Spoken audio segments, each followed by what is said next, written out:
Shalom Bapak Ibu. Puji Tuhan kalau di hari ini kita boleh bersama-sama dalam persekutuan seluruh jemaat CWS yang ada di dalam kebaktian keluarga masing-masing dan seluruh jemaat Tuhan dimanapun berada. Oleh karena kemurahan Tuhan kita ada hari ini. Oleh karena kebaikan Tuhan kita boleh ada.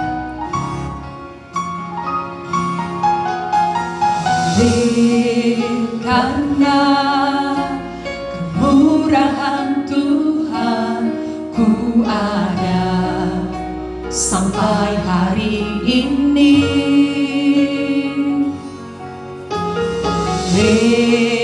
Karena kebaikan Tuhan, janji-Mu terjadi bagi. Kita katakan sekali lagi, oleh karena kemurahan-Mu Tuhan.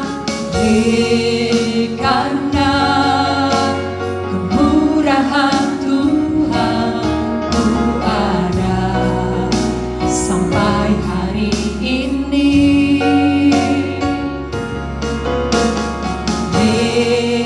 Karena kebaikan Tuhan, janji-Mu terjadi bagiku. Ku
sembah Kau Tuhan, ku mengangkat tanganku, selamanya Kau ajaib bagiku. Sembah Kau Tuhan, sembah Kau Tuhan, ku mengangkat wajahku, selamanya Kau hebat bagiku. Sembah Engkau Tuhan, sembah Kau Tuhan, ku mengangkat tanganku, selamanya Kau ajaib bagiku. Sembah Engkau Tuhan, sembah Kau Tuhan, ku mengangkat wajahku, selamanya Kau hebat bagiku. Selamanya Kau hebat bagiku. Selamanya Engkau, selamanya Kau hebat bagiku. Engkau Allah yang sangat diagungkan. Engkau hebat, Engkau perkasa. Terpujilah namamu Yesus. Haleluya Yesus. Oh haleluya. Bapa, kami datang kepadamu. Kami bersyukur dan terima kasih karena Engkau Allah kami, Allah yang hebat, Allah yang perkasa, Allah yang dahsyat, Allah penguasa alam semesta. Dan kalau hari ini kami ada, ini karena kasih-Mu. Kami akan masuk dalam ibadah ini. Biarlah Tuhan memberkati kami. Kami yakin 2 atau 3 orang berkumpul dalam nama-Mu, di situ Engkau hadir. Ibadah ini dari awal, pertengahan sampai pada akhirnya, kiranya menjadi dalam nama Bapa, Anak, dan oleh pimpinan penyertaan Roh-Mu yang kudus. Di dalam nama Yesus kami berdoa. Amin.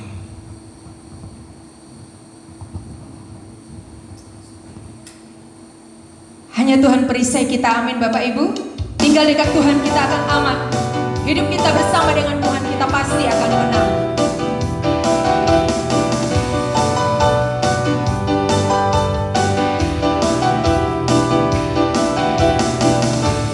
Tinggal dekatmu ku aman, hidup dalammu ku menang. Kau yang memegang hidupku di tanganmu, Kau meneguhkan langkahku.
Kasih setia Tuhan tidak pernah berhenti dalam hidup kita, selalu nyata bagi kita.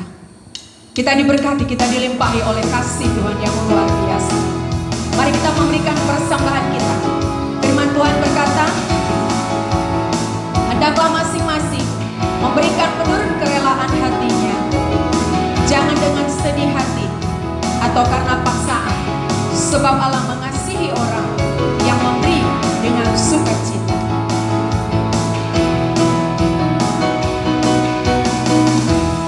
Kasih setiamu nyata bagiku, hikmat kebajikan tersedia bagiku, sebab Allah sanggup limpahkan segalanya, dan anugerahnya sangat besar bagiku.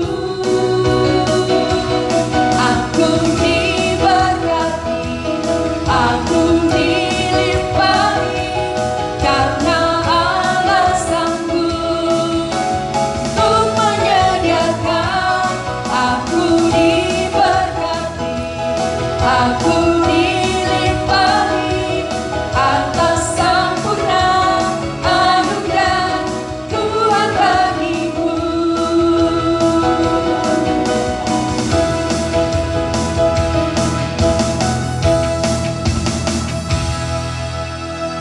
Kita akan berdoa, menyerahkan persembahan yang sudah kita berikan. Mari kita tunduk kepala, kita berdoa. Bapa, kami bersyukur kalau kami boleh memberi itu karena kasih-Mu. Bapa telah memberkati, mencukupi semua kehidupan kami. Dalam pekerjaan kami, Bapa telah melakukan perkara-perkara besar. Dan inilah persembahan, biarlah dapat dipakai untuk memperluaskan pekerjaan-Mu di tengah-tengah dunia secara khusus di tempat ini. Memberkati setiap tangan yang memberi dan memberkati setiap usaha yang kami kerjakan.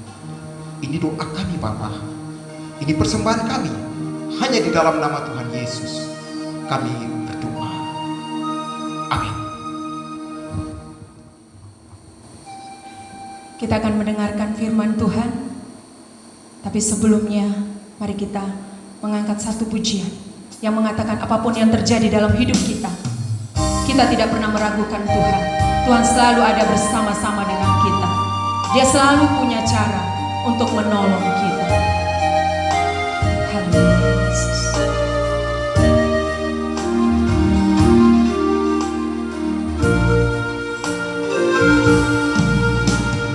Apapun yang terjadi dalam hidupku ini, tak pernah ku ragukan kasih-Mu Tuhan.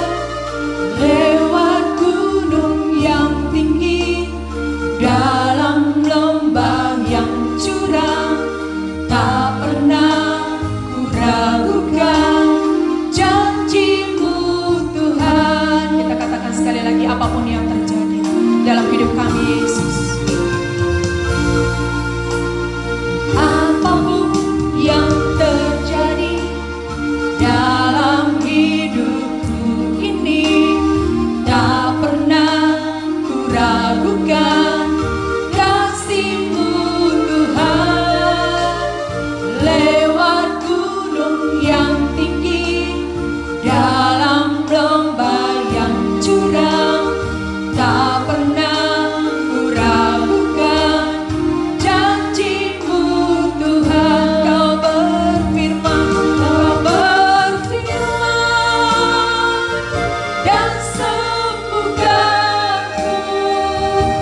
saya kasih dalam Tuhan Yesus Kristus, saya percaya bahwa kita semua yang ada di rumah dalam keadaan sukacita dan damai sejahtera.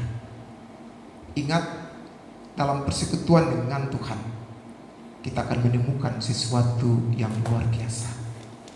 Pada pagi ini, kita akan merenungkan dari satu bagian firman Tuhan yang terambil dari Injil Yohanes pasal 21 ayat 1 sampai dengan ayat 7. Namun sebelumnya, mari kita tunduk kepala, kita berdoa. Kami bersyukur kepadamu ya Bapa, karena Engkau sangat baik dalam hidup kami. Engkau berikan jalan keluar yang terbaik. Dan pada pagi ini, kami akan mendengar Engkau bicara. Bicaralah kepada kami. Tuntun kami Tuhan. Berikan pengertian kepada kami. Pimpin kami dengan Roh-Mu yang kudus Tuhan. Sehingga apa yang kami baca, kami dengar, kami mengerti. Mampukan kami untuk kami dapat melakukannya dalam hidup kami dari hari ke hari. Berfirmanlah bagi kami ya Bapa, karena kami sudah siap untuk mendengarnya. Di dalam nama Tuhan Yesus kami berdoa. Amin. Kita akan membaca dari Yohanes pasal 21 ayat 1 sampai dengan ayat 7. Demikian bunyinya. Kemudian Yesus menampakkan diri lagi kepada murid-muridnya di pantai Danau Tiberias, dan ia menampakkan diri sebagai berikut. Di pantai itu berkumpul Simon Petrus, Thomas yang disebut Didimus, Nathanael dari Kana yang di Galilea, anak-anak Zebedeus, dan 2 orang murid yang lain. Kata Simon Petrus kepada mereka, "Aku pergi menangkap ikan." Kata mereka kepadanya, "Kami pergi juga dengan engkau." Mereka berangkat, lalu naik ke perahu. Tetapi malam itu mereka tidak menangkap apa-apa. Ketika hari mulai siang, Yesus berdiri di pantai. Akan tetapi murid-murid itu tidak tahu bahwa itu adalah Yesus. Kata Yesus kepada mereka, "Hai anak-anak, adakah kamu mempunyai lauk pauk?" Jawab mereka, "Tidak ada." Maka kata Yesus kepada mereka, "Tebarkanlah jalamu di sebelah kanan perahu, maka akan kamu peroleh." Lalu mereka menebarkannya, dan mereka tidak dapat menariknya lagi karena banyak ikan. Maka murid yang dikasihi Yesus itu berkata kepada Petrus, "Itu Tuhan." Ketika Petrus mendengar bahwa itu adalah Tuhan, maka ia mengenakan pakaiannya, sebab ia tidak berpakaian, lalu terjun ke dalam laut. Demikianlah bunyi firman Tuhan. Bapak Ibu yang saya kasih dalam Tuhan Yesus Kristus, ini adalah peristiwa penampakan diri Tuhan Yesus. Dan pada kali ini Tuhan Yesus menampakkan diri yang ketiga kalinya kepada murid-murid. Mengapa sampai Tuhan Yesus berkali-kali menampakkan diri kepada murid-murid? Apakah tidak cukup kali pertama, kali kedua, sampai pada kali ketiga? Apakah itu tidak cukup? Bapak Ibu, hal ini dilakukan Tuhan Yesus untuk membuktikan kepada murid-murid bahwa benar Dia telah bangkit.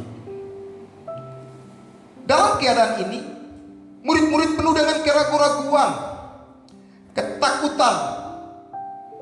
Bahkan kalau kita baca pada penampakan yang ketiga ini, mereka sudah mulai kembali kepada hidup mereka yang lama. Dan penampakan diri inilah yang akan menolong mereka untuk mereka semakin yakin bahwa Yesus benar-benar bangkit. Bapak Ibu, dalam pembacaan kita akan melihat bahwa murid-murid mereka sudah kembali kepada hidup yang lama. Lalu bagaimana cerita kisah ini? Kita akan membahas bersama-sama. Hal yang pertama, bahwa murid-murid atau mereka telah kembali dalam kehidupan yang lama, yaitu pada ayat yang kedua sampai dengan ayat 3 dan 4. Itu kehidupan mereka yang sudah mereka kembali dalam hidup yang lama. Itu dimulai dalam ayat 2, dikatakan dalam pertemuan mereka di tepi danau. Tepi danau yang biasa mereka berkumpul sebelum mereka bertemu dengan Tuhan Yesus. Tempat inilah yang sering mereka adakan komunikasi, saling bertukar pikiran, tukar pengalaman, baru mereka pergi ke pantai. Dari tempat inilah dikatakan tepi pantai Danau Tiberias ini tempat pertemuan murid-murid pada waktu itu sebelum mereka bertemu dengan Tuhan Yesus. Dan di pantai inilah mereka bertemu dengan Tuhan Yesus. Dalam Matius pasal 4 ayat 18 itu jelas, ketika Yesus sedang berjalan menyusur Danau Galilea, ia melihat dua saudara, yaitu Simon Petrus dan Andreas. Mereka sedang menebarkan jala di danau sebab mereka penjala ikan. Inilah pertemuan Tuhan Yesus dengan mereka di tepi danau. Dan pada saat ini mereka kembali lagi. Mereka kembali untuk berkumpul di tepi danau yang dulunya seringkali mereka bertemu di situ. Bapak Ibu yang saya kasihi, setelah mereka bertemu di tempat yang sering mereka lakukan sebelum mereka mengikuti Tuhan Yesus, atau dengan kata lain, mereka melakukan kehidupan lama mereka pada waktu itu. Dan pada saat yang sekarang ini, pada saat ini mereka juga bertemu di sana. Mereka membicarakan bukan lagi hal-hal dalam hal pertemuan mereka dengan Tuhan, tapi mereka membicarakan masa-masa sebelum mereka bertemu dengan Tuhan. Inilah yang mengakibatkan akhirnya dalam ayatnya yang ketiga, mereka kembali ke hidup mereka yang lama. Petrus katakan kepada mereka, "Aku pergi menangkap ikan." Petrus mulai katakan, "Aku pergi menangkap ikan." Dan murid-murid yang lain juga katakan, "Kami pergi juga dengan engkau." Bapak Ibu, ini dimulai dari pertemuan mereka di pantai itu, di tepi pantai yang dulu sebelum mereka bertemu dengan Tuhan Yesus. Tarikan itulah yang membuat mereka akhirnya mengambil keputusan untuk kembali ke hidup mereka yang lama. Mereka pergi menangkap ikan. Di dalam Matius pasal 4 ayat 19, di waktu Tuhan Yesus bertemu dengan mereka, Tuhan Yesus katakan kepada mereka, "Marilah ikut aku, dan kamu akan kujadikan penjala manusia." Mereka sebenarnya menjadi penjala manusia, tapi mereka sudah tidak lagi. Mereka sudah kembali ke hidup mereka yang lama.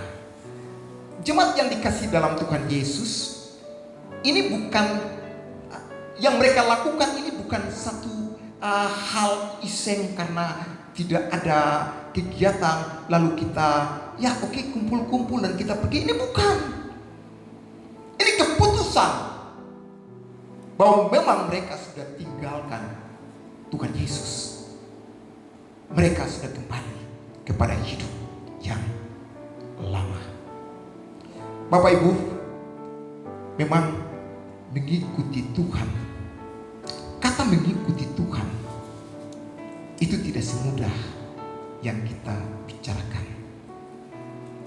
Dalam Matius 16 ayat 24 itu jelas Tuhan Yesus pernah katakan kepada murid-murid, barang siapa yang mau mengikut aku, ia harus menyangkal diri, memikul salib, baru layak mengikut aku.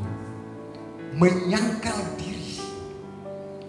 Kata menyangkal diri ini merupakan satu hal yang penting, karena tanpa kita menyangkal diri, kita tidak layak. Apa itu menyangkal diri? Menyangkal diri artinya kita berani menyerahkan seluruh hidup kita, diatur, dipakai oleh Tuhan, diatur oleh Tuhan. Dengan kata lain, kepentingan pribadi kita, kemauan kita itu bukan lagi menjadi prioritas dalam hidup ini. Murid-murid ketika mereka sudah tinggalkan Tuhan, mereka sudah mulai mengandalkan kemampuan mereka.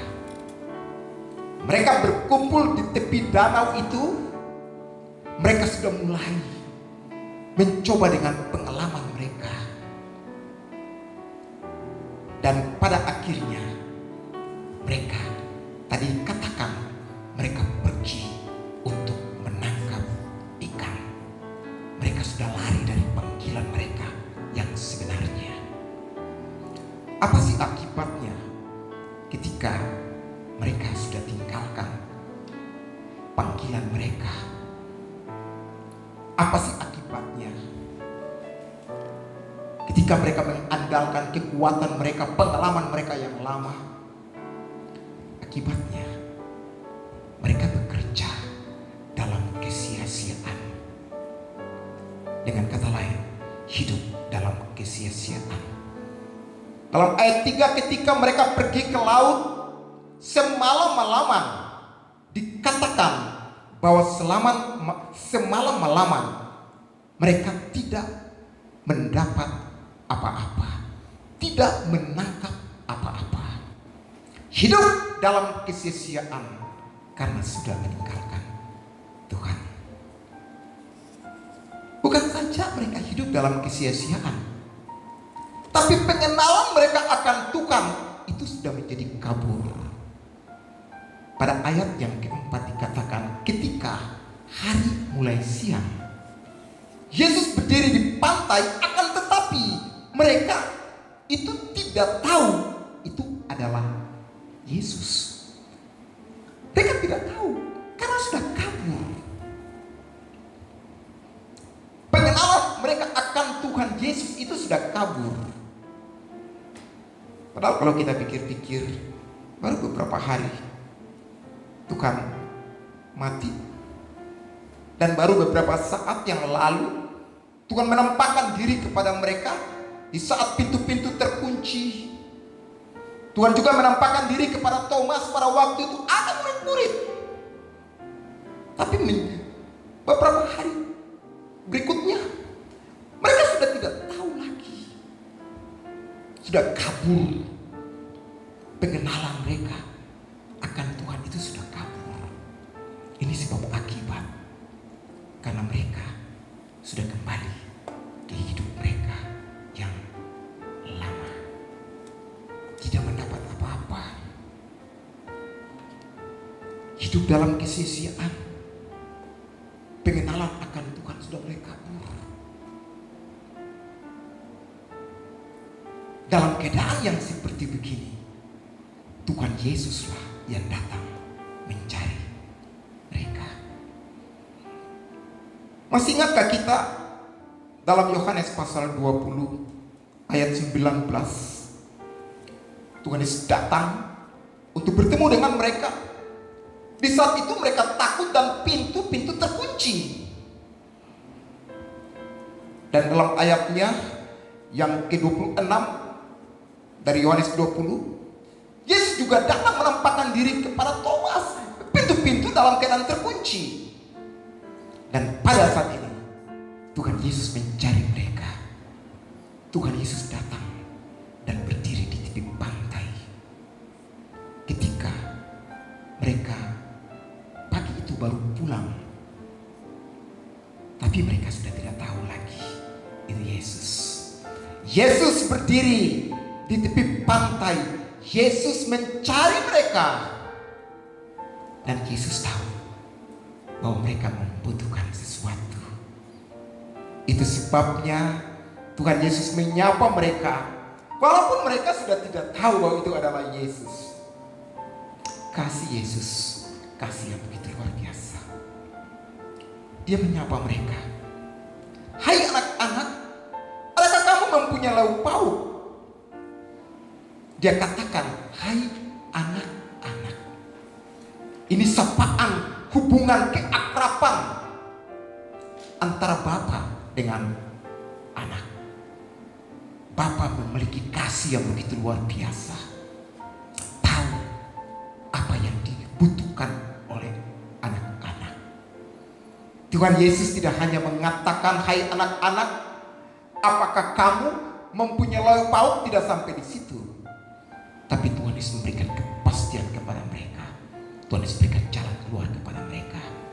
Kata Yesus kepada mereka, tebarkanlah jalan di sebelah kanan perahu, maka kamu akan memperolehnya. Ini adalah kepastian. Tebarkanlah jalanmu, maka kamu akan memperolehnya. Satu hal yang begitu luar biasa, bahwa murid-murid menanggapi apa yang dikatakan. Lalu dikatakan mereka menebarkannya. Mereka begitu taat dan tanpa ragu-ragu. Dan apa akibatnya? Mereka mendapat banyak ikan. Yesus datang mencari dalam keadaan mereka membutuhkan, dalam keadaan mereka sudah hidup di luar Tuhan, dalam arti mereka sudah kembali ke hidup mereka yang lama. Yesus memberikan kepastian kepada mereka. Dan ayat yang ke-7, mereka sadar. Dikatakan dalam ayat yang ke-7, maka murid yang dikasihi Yesus itu berkata kepada Petrus, itu Tuhan. Ketika Petrus mendengar bahwa itu adalah Tuhan, maka ia mengenakan pakaiannya, sebab ia tidak berpakaian lalu terjun ke dalam danau. Mereka sadar bahwa itu adalah Tuhan. Tapi di sekian banyak murid-murid yang tahu itu adalah Tuhan, itu adalah murid yang dikasihi. Mengapa? Sampai murid yang dikasihi itu lebih tahu. Karena dia lebih peka dibandingkan dengan murid-murid yang lain. Ini disebabkan karena hubungan murid yang dikasihi itu dengan Tuhan itu dekat. Hubungan akrab. Sebabnya dari semua murid-murid yang lain, murid yang lebih dulu tahu bahwa itu adalah Tuhan. Bapak Ibu yang saya kasih dalam Tuhan Yesus Kristus, Tuhan ingin untuk kita kembali kepada Dia. Mungkin selama ini kita sudah gagal. Kita sudah mencoba mencari jalan kita sendiri. Akibatnya kita berusaha tapi tidak pernah kita menemukan sesuatu. Dia datang mencari kita. Dia memberikan kepastian kepada kita. Dan mari kita berbalik kepadanya. Mari kita sadar Dia adalah Allah yang sungguh mengasihi kita. Kiranya firman di pagi ini menolong dan memberkati kita. Amin. Mari kita tunduk kepala dan kita berdoa.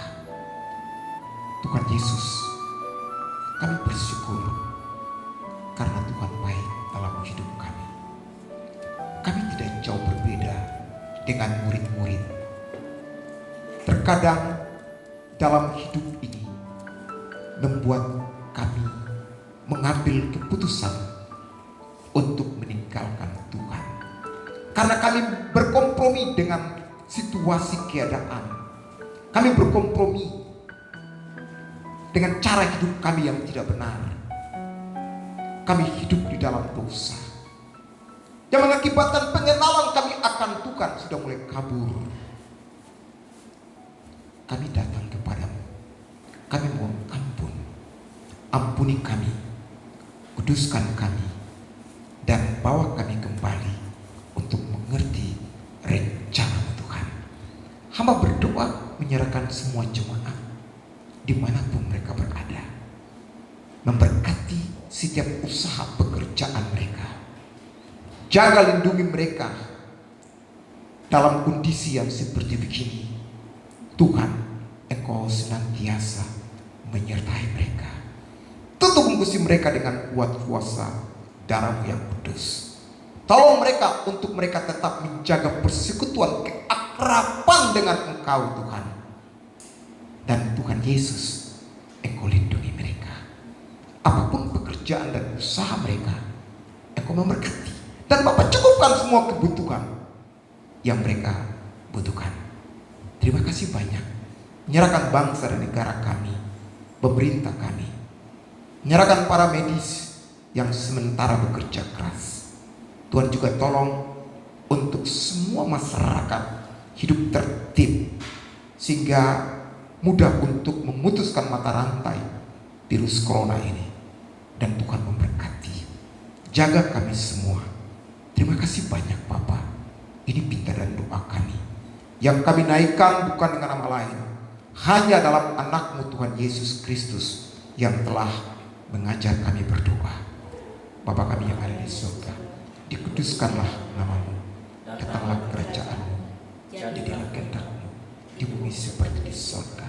Berilah kami pada hari ini makanan kami yang secukupnya, dan ampunilah kami akan kesalahan kami, seperti kami juga mengampuni orang yang bersalah kepada kami. Dan janganlah membawa kami ke dalam pencobaan, tetapi lepaskanlah kami daripada jahat. Karena Engkau yang punya kerajaan dan kuasa dan kemuliaan sampai selama-lamanya. Amin.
Tuhan Yesus Kristus, saya percaya bahwa kita semua yang ada di rumah ada dalam sukacita dan damai sejahtera.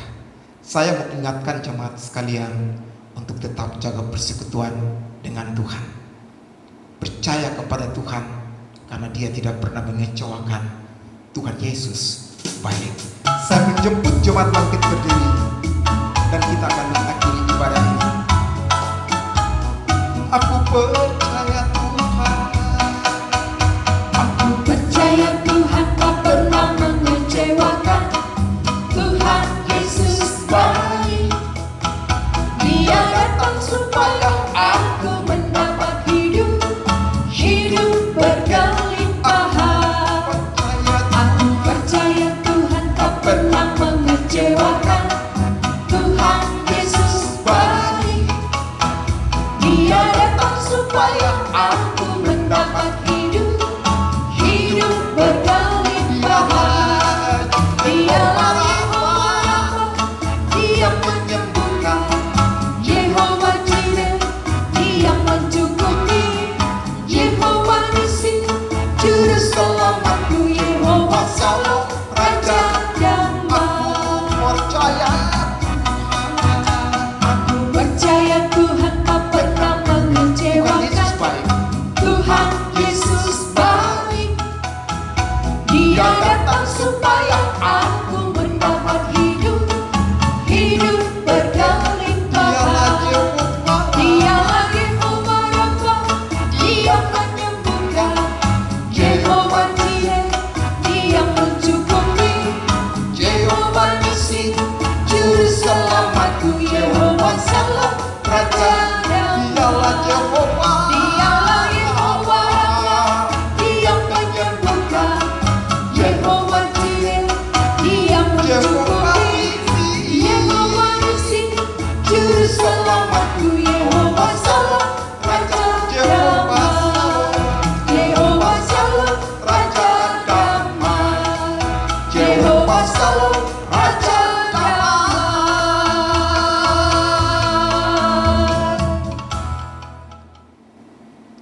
Angkat kedua tangan dan terimalah berkat Tuhan. Tuhan memberkati engkau dan melindungi engkau.